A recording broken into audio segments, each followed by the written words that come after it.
I am Kahlani Jackson, and welcome to the Asheville View.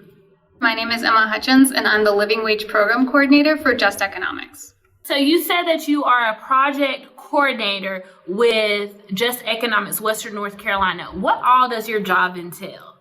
So I run our Living Wage Certification Program. That is the largest program in the country. We have over 400 businesses that are Living Wage certified. And I also work with the Western North Carolina Workers Assembly. And I'm developing a program called Beyond Living Wages to work with businesses who are interested in implementing employee-centered policy. The federal minimum wage has not increased in the last 12 years. And I think that Western North Carolina is special in that the cost of housing has rapidly increased over the last few years. This is a very expensive place to live, and it's getting more expensive all the time. So when the cost of living increases and wages stay stagnant, people are really struggling to make ends meet. And I think that that's why a living wage program can help educate the public on how much it actually costs to make a living here, how much you need to make to not live in poverty, and to set some goals as a community about how we're going to take care of people. We calculate the Buncombe County living wage rate using the universal living wage formula. And if you just fell asleep during that sentence, I understand, but bear with me. It's based on federal housing data. I know, another really boring sentence, but we use what's called the fair market rent, which is like a snapshot of available housing at any given time. And we use a 4-year average for the last 4 years fair market rent information.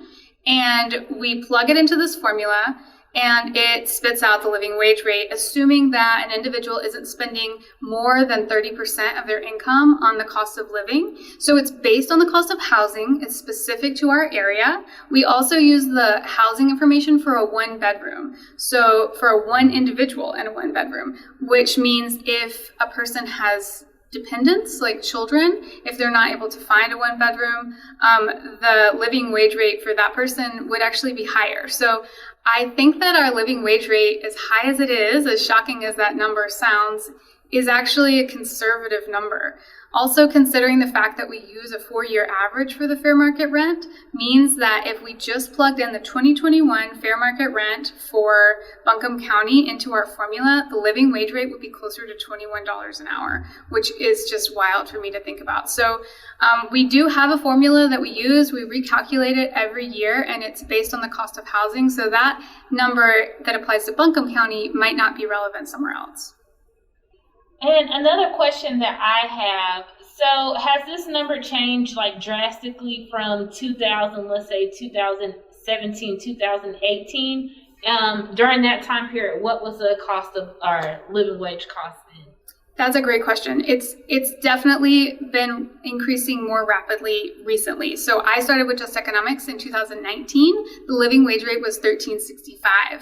In 2020, we recalculated it at $15.50 per hour, and in 2021 the number is $17.30. So that is a dramatic increase. If you look at the cost of housing, the cost of housing has also increased dramatically in the past 4 years. So I just don't see the living wage rate going back down anytime soon.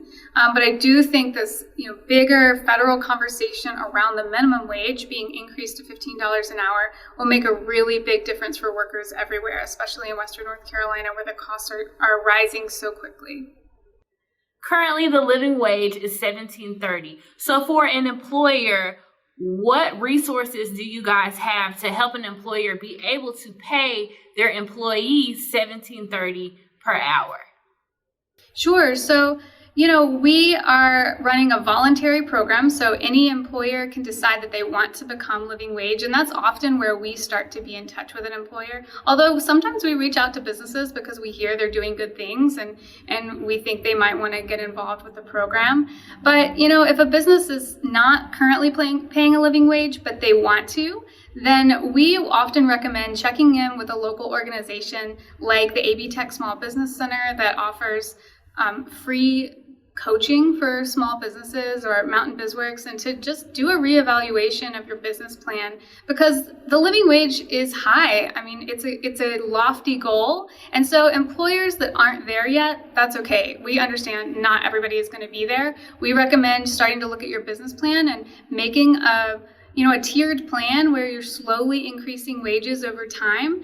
Start where you can. $15 an hour, $15.50 was the living wage rate for 2020, and then build from there. Sometimes it can be hard for people from different financial backgrounds to understand how the urgency of this matter, the urgency of this issue. So what programs do you have that could help somebody be more empathetic and be able to understand? Can you speak on the Poverty Simulator program?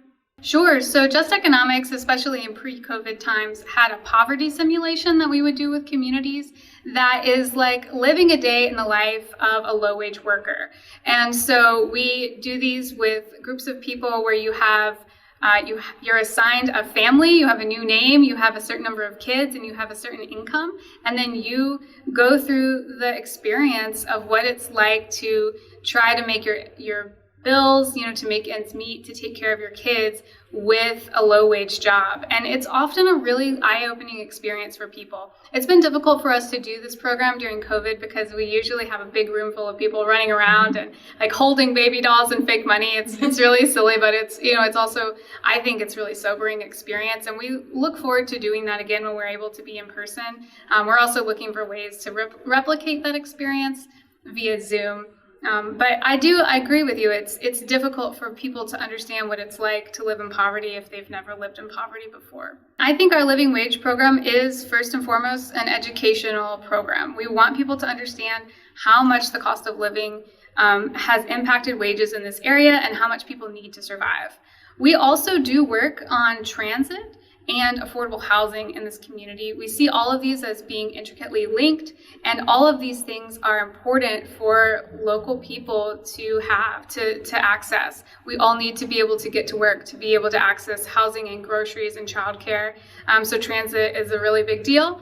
Additionally, affordable housing is a huge problem in this area. Access to housing is a giant issue. And so we are an advocacy organization. We advocate and organize with low-wage people on all of these issues. And I think one of the things that I like most about working with Just Economics is that our work is driven by the people who are experiencing these issues, by the folks who ride the bus, are driving our transit work, people who are low-wage workers are informing our living wage work, and people who are who are lacking access to consistent affordable housing are the people who are driving our work on affordable housing. And I think that is an important dynamic that I haven't seen in the years that I've worked with nonprofits. And I think having the folks who are most affected, who are leading the way to find the solutions, is really powerful.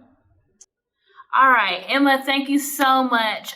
For people that are out here watching and they want to get in contact with you, what is the best way that they can reach you? Sure. So our website is www.justeconomicswnc.org. And you can reach me directly at emma@justeconomicswnc.org. Thank you, Emma, for your time today on the Asheville View. And thank you for all the viewers who are watching today. God bless.